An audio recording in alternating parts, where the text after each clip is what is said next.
What's good, y'all? I'm Paul Anglade. I'm the founder of Philly Talk with PA, and this is our first YouTube video. This is something that I've honestly been trying to do for a while.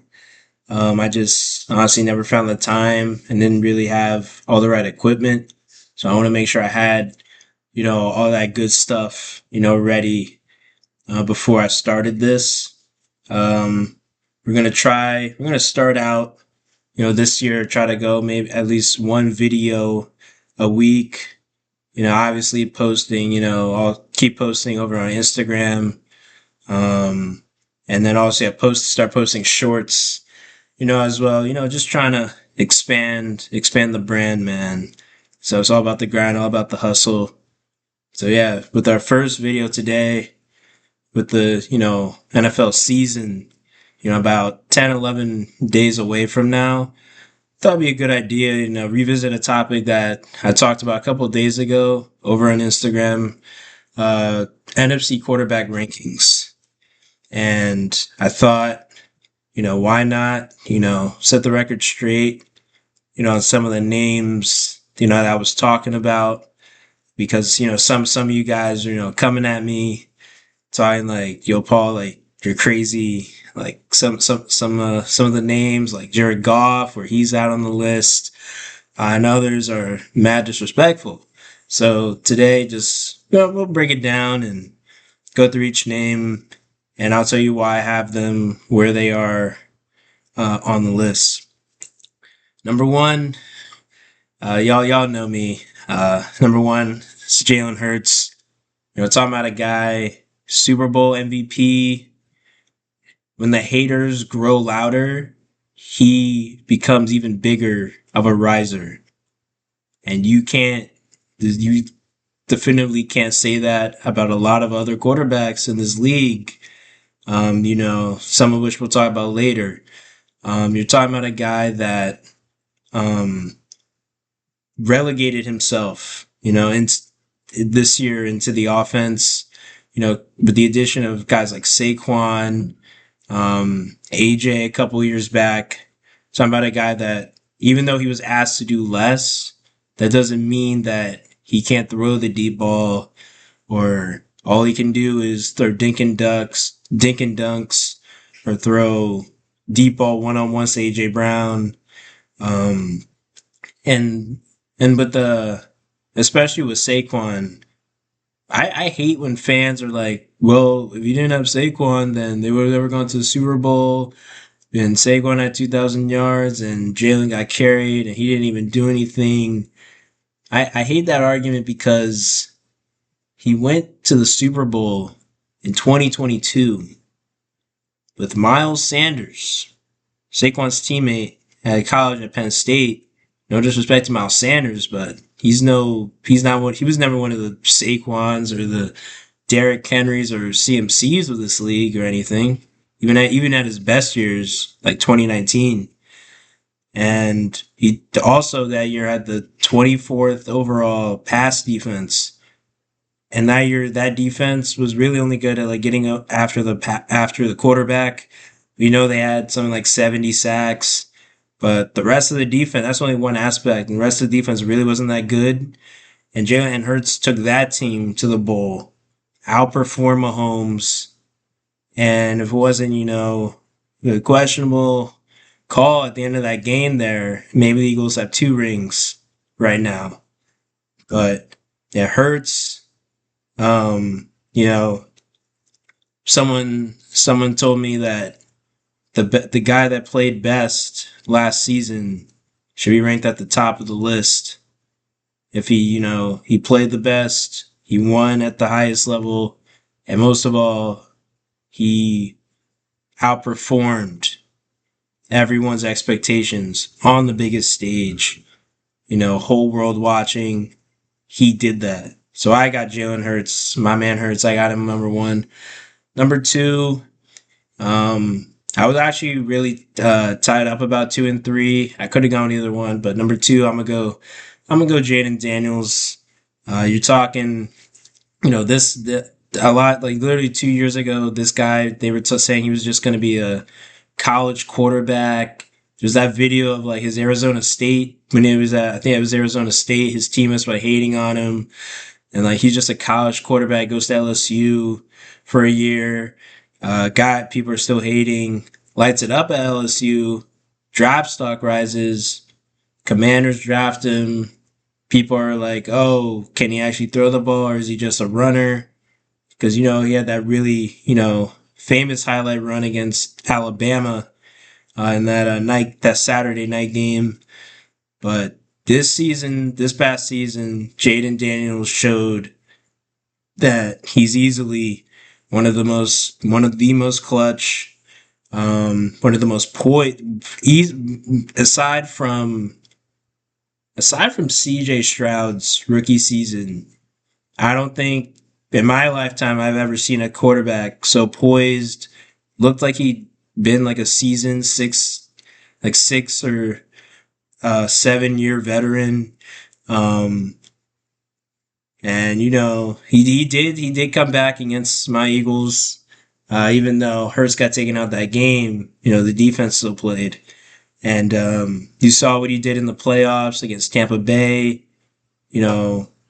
If Jaden Daniels is one of the few quarterbacks where you could say if the game is tight, there's like 5 minutes left on the clock, like you better hope you have the ball last, because if he has the ball last, it's not going to be a great day for you. So I got Jaden Daniels number 2. Number 3 is we'll go Matthew Stafford. Stafford, I was Super Bowl champion. He balled all those years out. He balled out all those years in Detroit. When he really only had Megatron and, Detroit was still, the rest of the team was still bad. Goes to the Rams, and wins the Super Bowl, balls out. And this past season, Rams started off a bit slow, but, obviously like one of the teams that were really hobbled by, injuries, nagging injuries from the previous years, including Stafford, those ribs. But he played well. He threw I think he threw for almost 4,000 yards last season. And he was one of the main reasons that the Rams were the closest team to beating the Eagles in the playoffs. I was one of those fans that was on my knees in front of the TV praying after that Puka catch, like someone do something, just anything. I was praying for anything to happen, because Stafford and Puka, that connection, balled out that game, not gonna lie. But, Jalen Carter, Breadman Jalen saved the season. I got Matthew Stafford at 3, seasoned veteran, Super Bowl champ, one of the more polished throwers in the league as a whole, and one of the best throwers of the ball. So I got Matthew Stafford at 3. Number 4, 4 and 5 are also flip flop. I'm gonna go Brock Purdy at 4. You're talking about a guy that he was really hobbled this season. The entire 49ers team. I don't know what's going on with their strength and conditioning coaching staff, but their entire team was hobbled this year. Never could get really into a rhythm. Debo, obviously he's in Washington now, but last year in the Bay, arguably had his worst statistical season. CMC's out. Juwan Jennings is hobbled for a few games. Ricky Pearsall, stepped up, played well, but then just him and Kittle. Kittle was hobbled for a few games too, so he didn't really have that much around him. And especially when Trent Williams went out, you couldn't really expect him to do much. But he's shown that he's one of the guys, and the reason I'm taking Brock Purdy over guys like Sam Darnold, who had like elite talent around him, because Brock Purdy showed that he could, when his number was called, that he could get it done on the biggest stage, even though he lost to Mahomes in the Super Bowl, like he has shown that in clutch time, he can deliver if his number is called. So I got Brock Purdy at 4. Number 5, for some reason, this is a fan favorite. I don't know why, but I'm gonna go Baker Mayfield at 5, man. Baker's really grown on me. After Cleveland, he goes to Carolina. I thought his career was done. Like he signed literally like a 1 week deal with the Rams. But goes to Tampa, bets on himself. He's had a hell of a last 2 seasons. Um, feeding Mike Evans. He's gonna have Emeka Ibuka, who apparently people in training camp they've been buzzing about Emeka Ibuka. So hopefully, my Evans, Ibuka, they ball out. You've got Rashad White and Bucky Irving in the backfield. Got a solid O-line, got a solid defense. Todd Bowles knows what he's doing. I think, and Baker, he's shown that, especially because everybody thought, well, in Cleveland he had it all and he couldn't do anything. We all know Cleveland's, a joke of an organization. Besides Stefanski, it's a joke right now. You see what they're doing with Shador. But Tampa bets on himself. Had a hell of a last season. Was top 5 passing yards.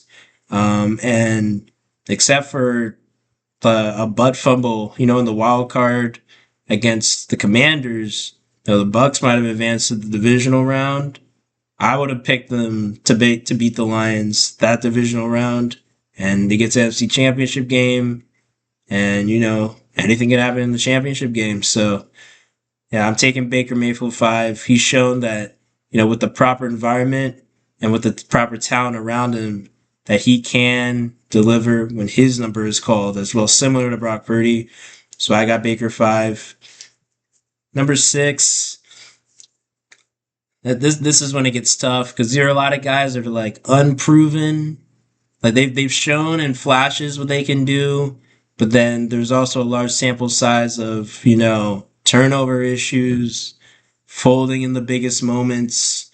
You have a lot of that with certain guys. But number 6, I'm gonna go with Jordan Love, and I know Jordan Love is one of the main guys that has a really big turnover problem, but he did have that 11-game stretch. I think the end of the 2023 season, where he lit it up, beat the Cowboys. Beat him up. 48-16 in the playoffs, wild card. Almost beat, 49ers at full strength at the Bay in the divisional. Comes back this year, a little hobbled. I think had a hand injury, but still played really up and down. A roller coaster kind of season for him. A lot of multiple interception games, which for some reason wasn't really brought up by mainstream media for some reason. Even though Hurts was overly criticized when he didn't even have that many turnovers, but that's another discussion for another day. But yeah, Jordan Love, I think this year he's gonna still have all those receivers, including Marcus Golden.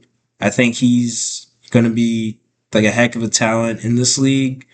You got Jaden Reed, who I believe is kind of the overall wide receiver one. I know they have a lot of wide receivers on the same level over there, but I look at Jaden Reed as that wide receiver one, including over Christian Watson, simply because Watson really can't stay healthy.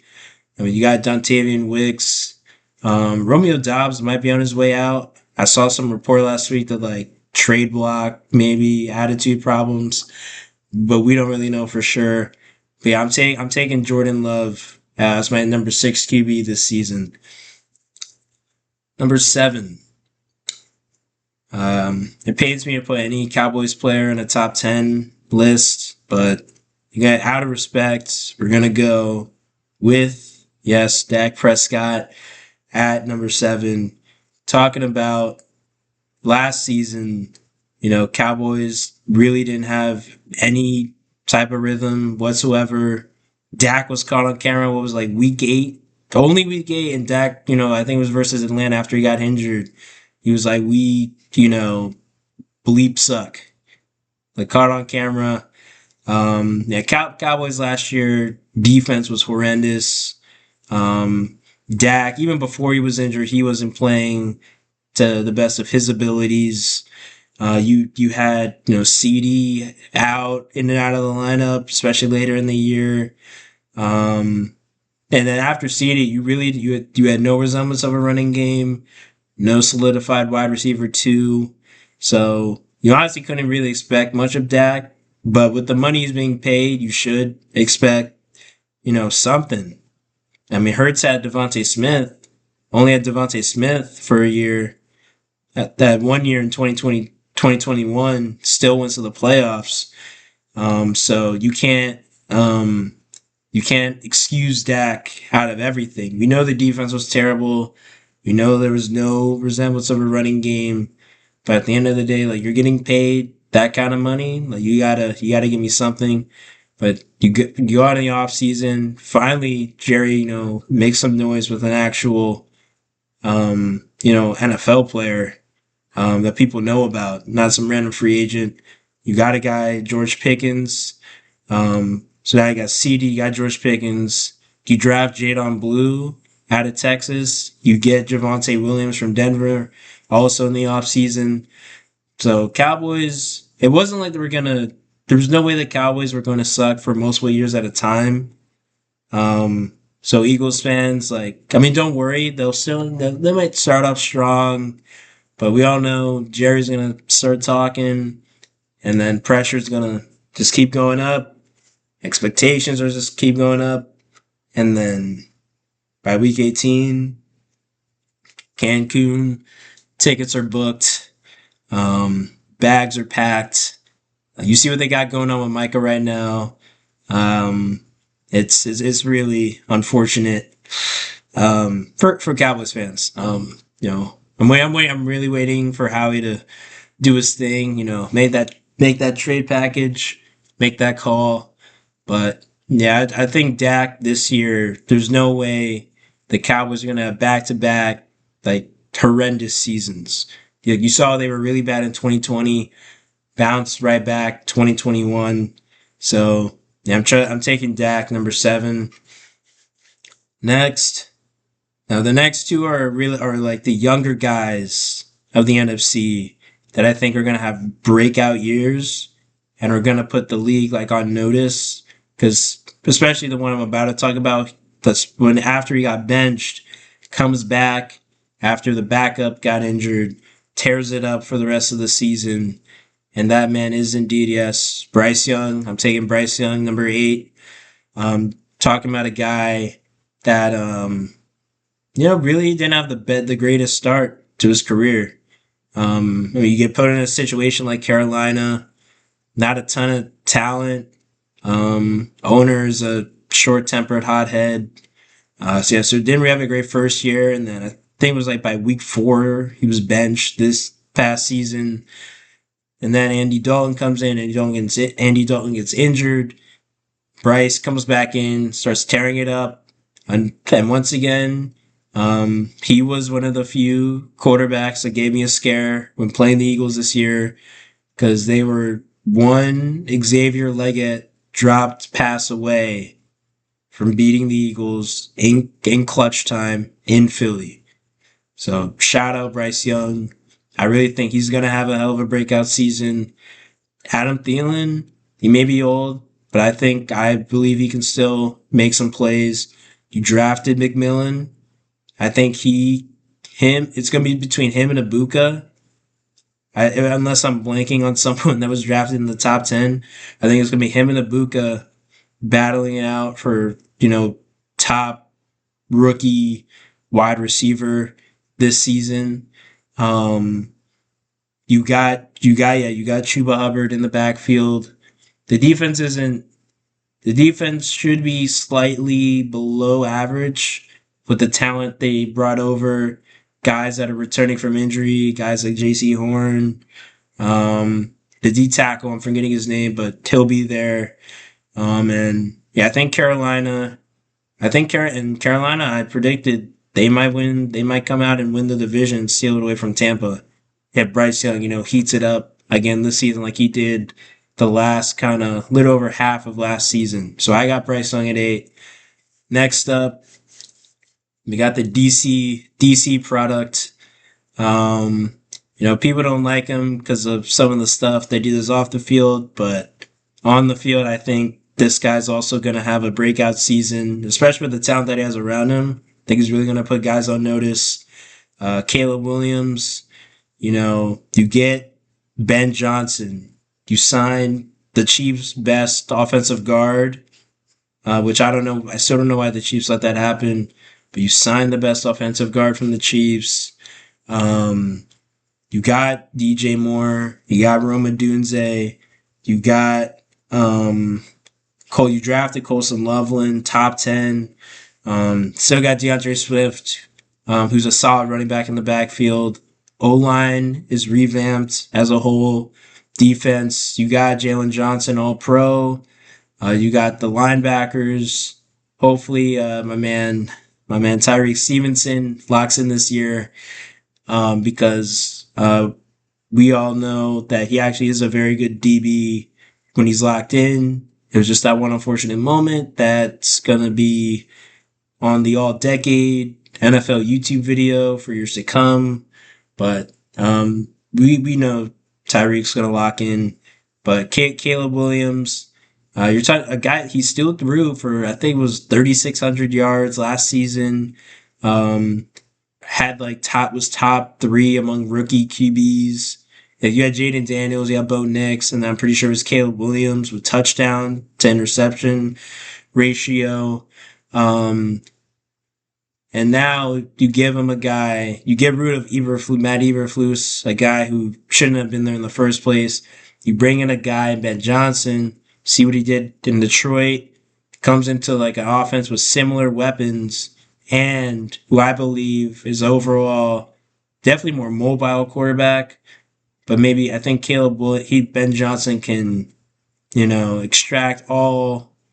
squeeze all the talent out of Caleb Williams that I think a lot of people haven't seen yet, and what a lot of people saw in college. So yeah, I'm taking Caleb Williams, number 9, Bryce Young at 8. Those two for breakout seasons. Next up, I got Jared Goff at 10. Now this is where people were like, Bill Paul, you're hating. Look what he did. Look at all the yards he threw. Look at this. Look at the Lions offense, the 15-2, 1 seed. How to help him against Washington? I'll wait. But where'd all that get him? There's a difference that people have to start understanding: game manager and game changer. Now, there's some guys in the middle that you could say are kind of both, but you got your game changers. That's Jalen Hurts, Jaden Daniels. That's your Baker Mayfields. Those are those guys for the NFC. I'm obviously Lamar, Josh Allen, Burrow. Those are also, I'm talking about NFC quarterbacks. Your guys that have to have everything perfect around them to succeed. Those are your Jared Goffs. Yes, those are your Sam Darnolds. You both of those guys. And spoiler alert, I got Sam Darnold right under right under Jared Goff. I mean, those are two guys that have to have everything perfect around them in order to succeed. When the defense got injured, Detroit, they had 15 dudes on IR or something. You saw the pressure mount, because now the Lions offense has to be perfect. And I'm actually, because Dan Campbell, Ben Johnson, there were some questionable play calls, at points in the season. But, you're Jared Goff, you're getting paid that type of money. I understand the defense, is extremely hobbled. No Aiden Hutchinson. All the starting linebackers are out. Your 2 starting nose tackles go down. Lose a corner. Lose a safety. Brian Branch, I'm pretty sure, is the only person who was healthy for the entirety of the season on the defensive side of the ball. But yeah, if you're Jared Goff, the offense was still, J-Mo was still there. Amon-Ra was still there. Jahmyr Gibbs, David Montgomery, Panay Sewell, every offense was still there. So for you to, be the one, the one seed, 15-2, and electric offense, and we're gonna do this, we're gonna do that, and then first round, a team that has still, even with all the injuries that you had, is less talented than you overall, walks in there and essentially not beat the brakes because final score doesn't indicate beat the brakes off, but you essentially get beat down. The Commanders score a touchdown on every possession. Jared Goff in the big moment folded again. We've seen him do it already in the Super Bowl against Tom Brady. I mean, we have a sample size on these quarterbacks. It's not just new information coming to light. So I got Jared Goff at 10. I got Sam Darnold at 11. Another game manager guy that you saw his NFL career. Like, he needed everything perfect around him. He needed a top 5 defensive coordinator in Brian Flores to coach a defense that I think is honestly not as talented as people like to make it seem. Like, we saw the Vikings defense looked in the playoffs against the Rams. But you got a DC, top 5 DC, I believe in Brian Flores. You got Jettas, Addison, Hawkinson, Aaron Jones, solid O-line. I was like, that's what so honestly, the Vikings this year, I was Sam Darnold, obviously he overachieved. I'm not saying he didn't deserve the money he got from Seattle, but at the end of the day, these are guys that need everything perfect around them to succeed. And they haven't shown at any point in their career where whenever there's adversity that they pushed through it and took their team where they needed to be. So, hey, I got Goff. That's that. I got Goff at 10. I got Darnold at 11. Next up, this is a guy that, a lot of people like have always been rooting for, but he's just never seemed to find, his footing, really. Like, he had a really good season, that 2020, 2021 era. Kyler Murray. When everybody thought, like, this guy, like, screw Lamar, like, this guy, people thought it would be Lamar versus Kyler, for about, the next decade. Both of those two were balling out. Yeah, guys like Kyler Murray, like, it is really hard because it's not like he's never had talent, around him. I know this season there were some injuries in Arizona, but this upcoming season, you've got Marvin Harrison, you got Trey McBride, got a couple other guys, and then defensively, they got better. You draft Will Johnson, Michigan man Will Johnson, shout out Will Johnson. You get Josh Sweat from the Eagles in free agency. So you got some guys now defensively too, so there's not really any excuses for Kyler. This is, I think, Kyler's make it or break it year. There's too much talent for Arizona to be winning 7-8 games, missing the playoffs barely in week 16. Their season's over. So I think there's really no excuse for Kyler. This is his make it or break it year. Now, number 13. Now these last 4 are all pretty much rookies. Some of them sat for last year and now are starting. Like this guy at 13, Michael Penix Jr. I think Michael Penix, even though he's like low on the board right now, I think he can rise. You're talking about an Atlanta defense that has a lot of talent, and offensively, Saquon said Bijan Robinson, he's up next for a breakout season. You got Drake London, who I think might be a little overhyped, but you got Drake London. You've got, Penix, he said Kyle Pitts' connection was on fire.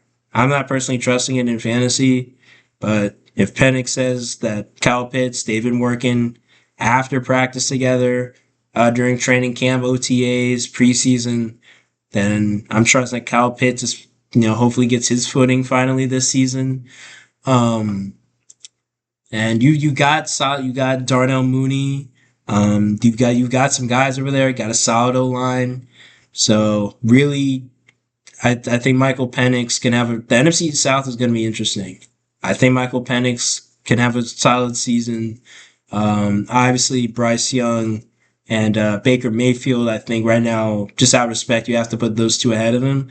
But I think Penix does have the ability to make some noise in the NFC South and the NFC as a whole with the amount of talent they have on that Atlanta team. So I got Penix at 13. Next up, I'm gonna. It's a combo because they're on the same team, and I think one of them is gonna be benched by week 6 because all he has left is the moon ball. Of course, Russell Wilson. You guys, everybody saw the Steelers offense last season. Everybody saw that except for the one 50-yard bomb to NFL youngboy, aka George Pickens, or the 30-yard bomb to Mike Williams down the sideline or Calvin Austin. The Steelers' passing offense was abysmal. Like Pat Fryermuth, they couldn't get him involved in any of the short or intermediate routes. Russ, like he can't really throw it inside the hashes, inside the numbers like that anymore. If you look at the tape.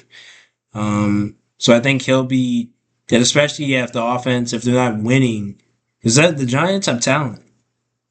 Like obviously league neighbors, but Tyron Tracy's not a scrub. Running the ball. You've got some solid wide receivers after Malik Neighbors. You got your, Wan'Dale Robinsons. Maybe if Jalen Hyatt can figure out how to catch the ball, they'll have a solid wide receiver 3. But so I think Russ, he doesn't really have it anymore except for the moon ball. So I think Jackson Dart will step in by midseason, and I think Jackson Dart, who he threw for 1,000 yards in the preseason. So I think Jackson Dart, he's going to put a lot of heads on notice because everybody's been talking obviously about Shador this offseason. Not even really Cam Ward like that, even though we know over here we've been known that Cam Ward was certified. But yeah, I think Jackson Dart, you look at the Giants, look at the talent they have defensively and offensively. I think they have a chance to be a really competitive team. Do I think they're going to the playoffs? No. No, I don't. But I think they'll be a really competitive, like 6 to 8 win team. They'll cause some upsets. They'll cause some havoc in the standings. But yeah, I just don't think they have enough talent yet to get to the playoffs, get to that next level. But Brian Daboll, he knows his way with quarterbacks. So, hopefully next year, they build back up. Because I really want to see, the Cowboys at the bottom of the division again. Like, what was 2020? That was a fun year. So, yeah, Giants, I think Jackson Dart will start midseason, and we'll see what he does from there. So I got Jackson Dart at 14. Last two, this is simply because we haven't seen him play at all yet, ever. I mean, he played, obviously, this preseason, but J.J. McCarthy, Michigan man, J.J. McCarthy, we just haven't seen him really play yet, especially with Jettas, who's been out like much of the offseason with that hamstring. So I think, but I believe in J.J. McCarthy. People call me a handoff merchant. All he did was hand it off to Donovan Edwards or Blake Corum. But I really think that J.J. McCarthy, he has the opportunity to turn some heads. Kevin O'Connell knows what he's doing with QBs. So trusting that J.J. McCarthy can make some noise, but we haven't really seen him yet, except for preseason. So I got J.J. McCarthy 15. Lastly, this is kind of default, Tyler Shaw. You guys have seen him in the preseason. It's not really anything special there. The Saints, they're clearly an unserious franchise, not drafting Shador. Not even getting Jackson Dart or any of these other guys. Like I'm taking Dylan Gabriel over this guy. Like it's just the Saints are not a serious franchise. Tyler shows the bottom. The Saints 4-5 wins this season. So thank y'all for tuning into this, man. It's our first YouTube video, man. And I'm gonna try to do maybe like one of these a week. It's college, so it's a bit hectic, but yeah. So let me know because some of y'all were coming at me in the DMs talking about one of my family members especially, and a couple other Cowboys fans were coming at me. Some guy, a lot of y'all were coming talking about Goff and Darnold disrespect. So, just had to set the record straight, start off with a good topic today. But, yeah, it's your boy, Paul Anglade, Philly Talk with PA. I'm out, man.